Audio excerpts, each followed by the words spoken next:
As she stood there at the gate of Pharaoh's palace, I'm sure there were many different emotions this mother felt. Sadness, maybe apprehension, maybe that pain of letting go. Questions that she was wrestling with. Did I do the right thing? Did I teach enough? What's going to happen now? For her, for this mother, life had always been very difficult. But this moment was going to be one of the hardest. Because the time had come for her to give her son to the daughter of Pharaoh. Perhaps the memories started flooding her mind of Pharaoh's decree and then placing that basket in the Nile River. And then Miriam running back home with this incredible news, his first steps, his first words. She was so thankful for the time that she had with him, but it had gone way too fast. Now she's at the gate of Pharaoh's palace, holding her son's hand, and she's wondering, how can I do this? How can I let go? How can I leave him here? I believe from somewhere deep inside came the answer. There's only one way I can do this, and that's to trust God. That's the only way. And so when the book of Exodus records this moment, doesn't even tell us her name. We learn later that this mother's name is Jochebed. And Exodus doesn't tell us how old her son is, but most people believe he's probably between 3 and 5 years old. And the emotions and the questions I just shared, they're not in the biblical account. In fact, just one verse describes this moment. In Exodus 2:10 says this, "Later, when the boy was older, his mother brought him back to Pharaoh's daughter, who adopted him as her own son. The princess named him Moses, for she explained, 'I lifted him out of the water.'" Now, as a mother, I've never faced the circumstances that Jochebed faced, but I've known feelings of vulnerability. Any other mothers know those feelings? That first high fever, that first terrible fall when you just couldn't get to him or her fast enough. First shots, putting them on the school bus for the first time. I mean, that one's kind of like you got a little bit of tears, you're like, but then there's this realization when the school bus pulls away that you're like, yes, I have a whole day to myself. Watching them take the car for the first time, right? First day of kindergarten, when she gets made fun of on the playground, when her friends start gossiping, all the hurts, all the questions. Remember those feelings of vulnerability as a mother? Dropping them off at college. I mean, that just happened this fall when I dropped Claire off at college, and I'm like, got the lump in my throat and looking up at the window where I know her dorm room is. And I'm like, we only live 15 minutes away. I'll probably see her next weekend. but you remember those feelings, right? In Jochebed's story, I've found an understanding. And that understanding replaces worry with peace. And it replaces anxiety with hope. And so the title of my message today is A Balance of Mutual Trust. A balance of mutual trust. Jochebed's story reveals this balance of mutual trust by showing us three powerful truths. In her story are three powerful truths. The first truth is this: every child is created by God. Every child, every life is a gift from God, and therefore has purpose, because everything God creates and created has purpose. David says it this way in Psalm 139. He's talking to God. You made all the delicate inner parts of my body and knit me together in my mother's womb. Thank you for making me so wonderfully complex. Your workmanship is marvelous. How well I know it.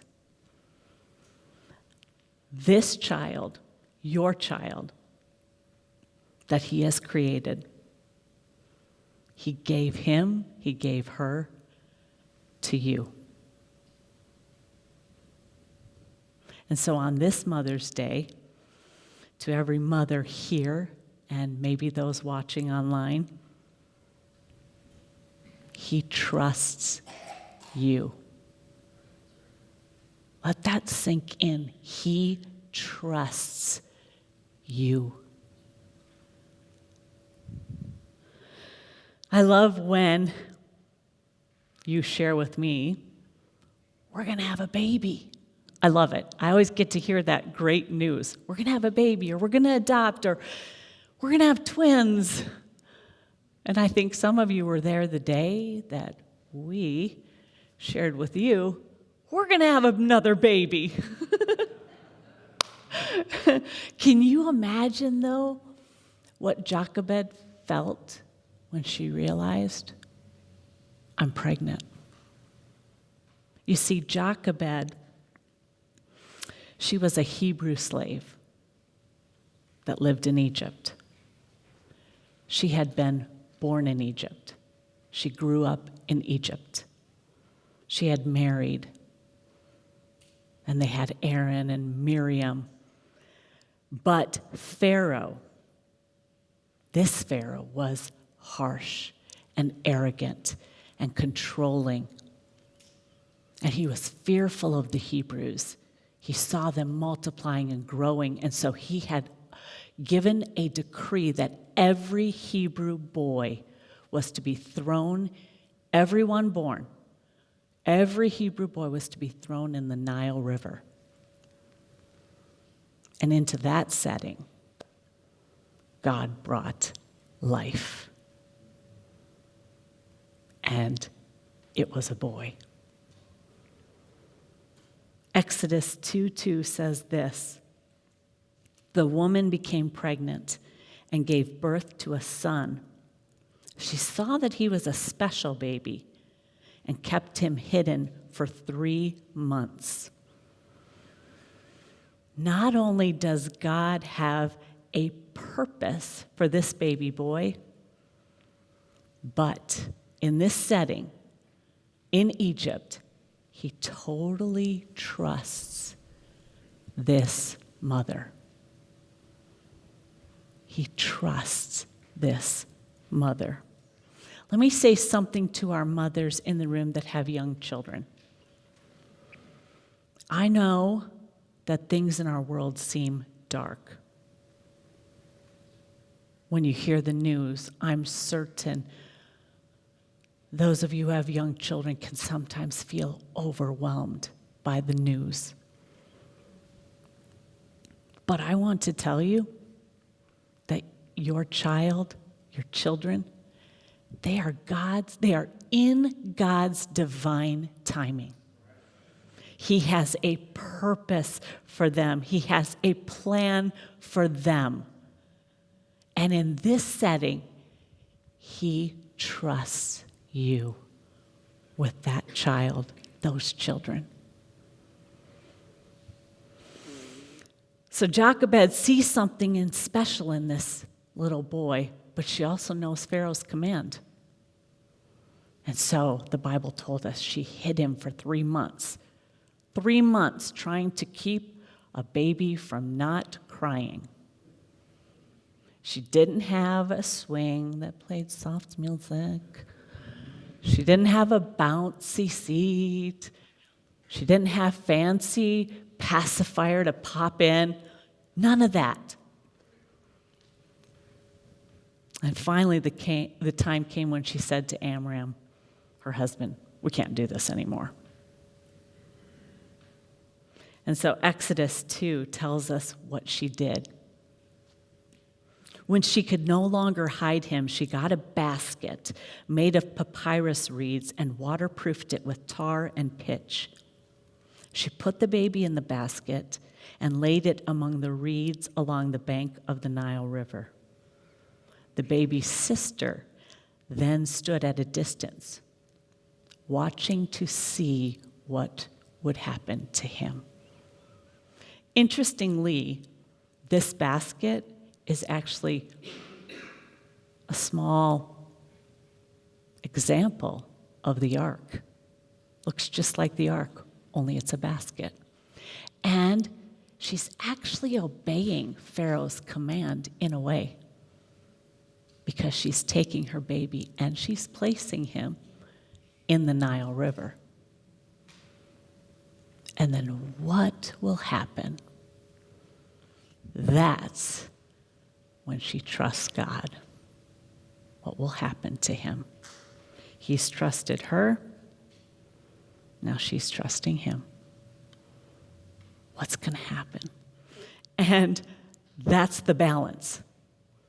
And God begins to work at just that moment, just that place.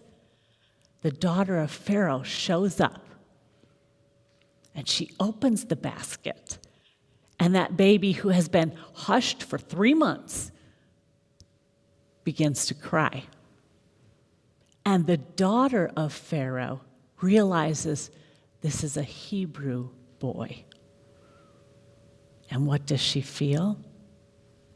Compassion. Let me tell you, moms in this room, that you cannot underestimate the people that God will put in your child's life to fulfill his purpose for them. It's not all up to you. He's going to bring people, unlikely people, that are going to help fulfill that plan and purpose for your child's life. You can trust him. You can trust. So before this moment ends, the princess requests help in nursing this baby. And guess what? Jochebed is given time, more time, to influence her son.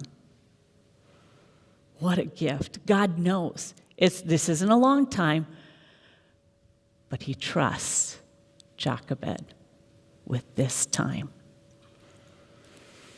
Which brings me to lesson number 2, powerful truth number 2 in this story of Jochebed, and that is that every lesson makes a difference. Every lesson makes a difference.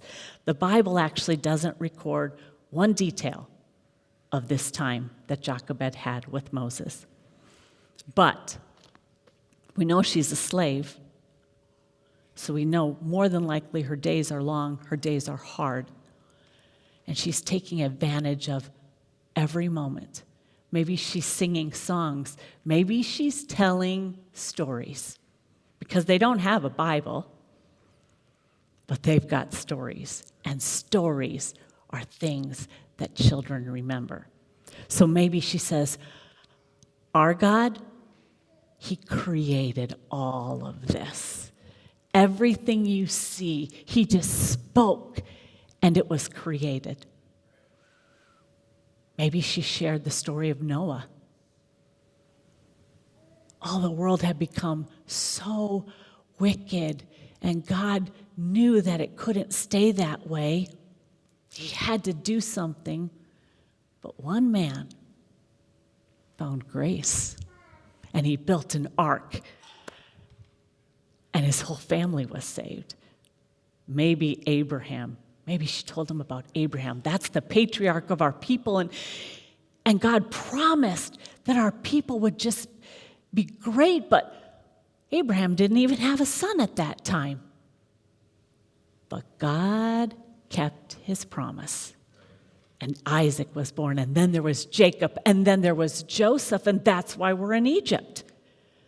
Dreams. God gave him the wisdom to tell what dreams meant. And all these stories she's telling, she's revealing to this little boy the character of God. So, how about you?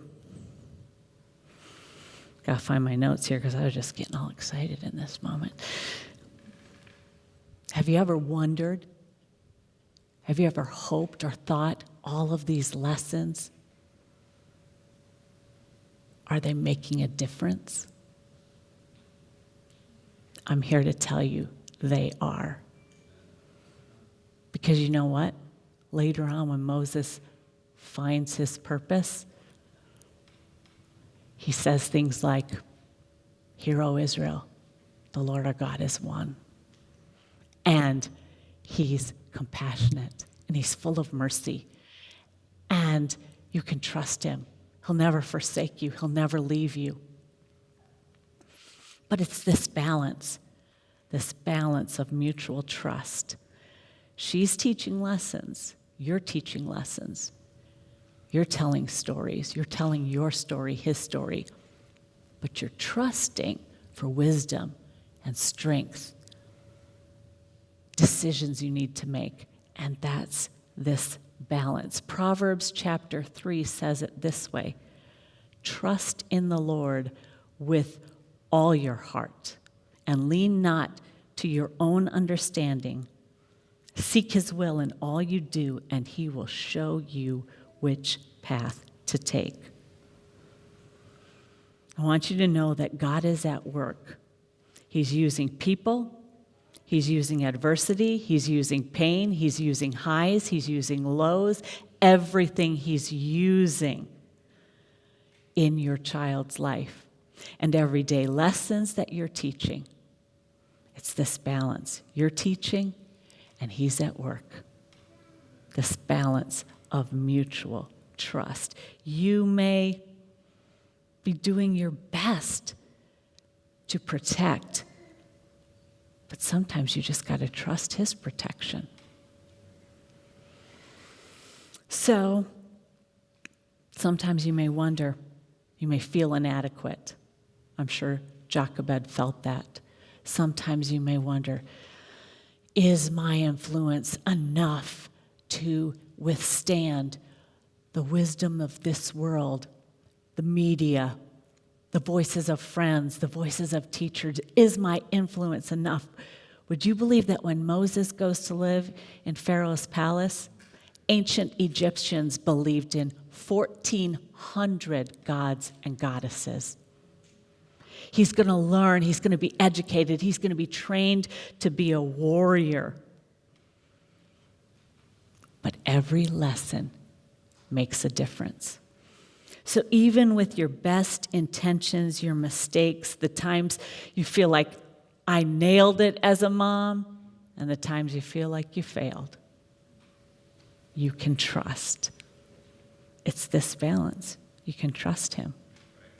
You can trust God. So that brings me to my third powerful truth. That child, he has been created by God. Secondly, every lesson makes a difference. The third powerful truth in this story is that in letting go, we find peace. We're back here at the gate of Pharaoh's palace. And now we understand how Jochebed can let go. It's this understanding of this balance of mutual trust, because actually God knew that he could trust Jochebed to let go, so that his purpose and plan could unfold in this boy's life. So, is it easy? No. But it's where we find peace. Moms, it's where we find peace, in the letting go. That's how we find peace. It's this back and forth. It's okay to allow pain and adversity, because now you can trust that God's going to use it. It's okay to do your best to have a plan and to provide all the necessary things you can. But at the end of the day, you got to trust his plan for your child. So there comes a time where you let go. And now your influence may look different. Now he's trusting you as a mother to pray, to have faith, to offer unconditional love, to speak life, because he is at work.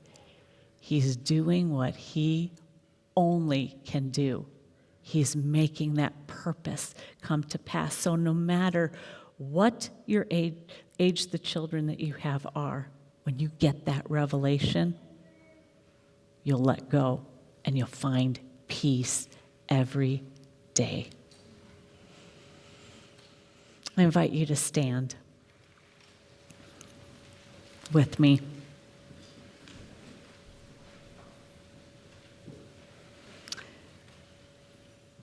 Most of these details of Jochebed's story are left out in the book of Exodus. But there's a sermon in the book of Acts. And Stephen is preaching this sermon, and he fills in some details for us.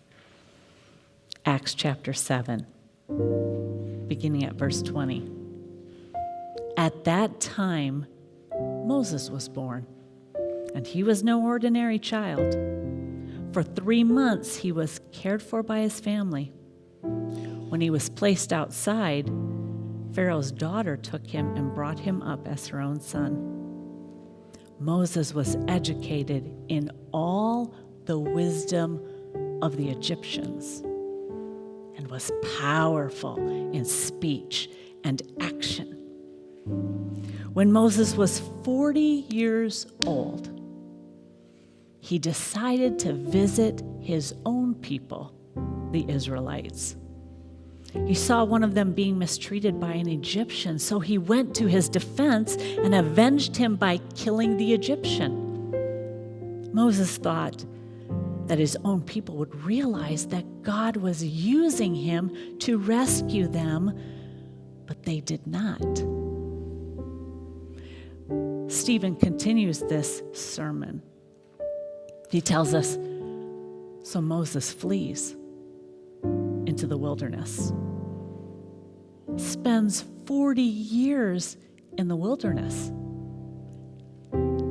caring for sheep, tending sheep, leading sheep in the wilderness. Because what is God doing now? He's got other lessons that he's teaching. God has always got a plan for your child, young adult. And at the appointed time, God shows up in a burning bush. And now Moses is different. He actually doesn't seem very powerful. He doesn't even think he can speak very well. And God says, I'm sending you back to Egypt. Because God always had a plan.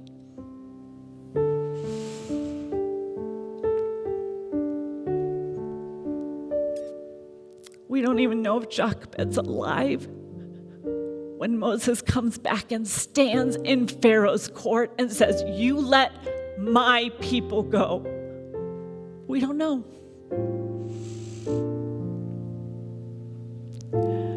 But I believe in my heart of hearts, whether alive or not, she knew she could trust God. And so why one verse for that difficult moment at the gate of Pharaoh's palace? I think I understand now. One verse for that very tough moment. It said this, Exodus 2:10. Later, when the boy was older, his mother brought him back to Pharaoh's daughter, who adopted him as her own son.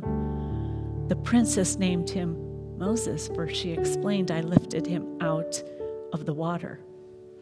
You know who wrote that verse? Moses. Moses wrote the book of Exodus.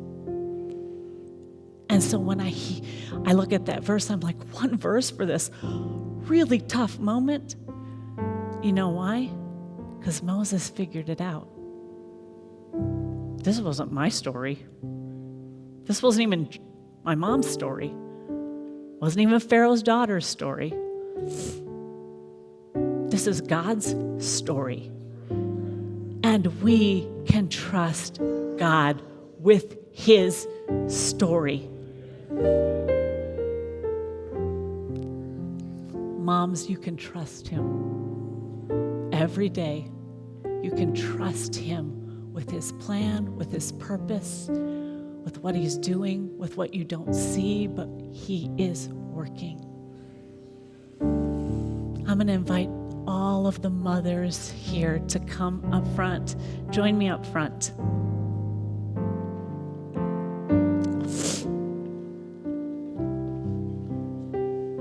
Oh, look at this great group. Beautiful moms.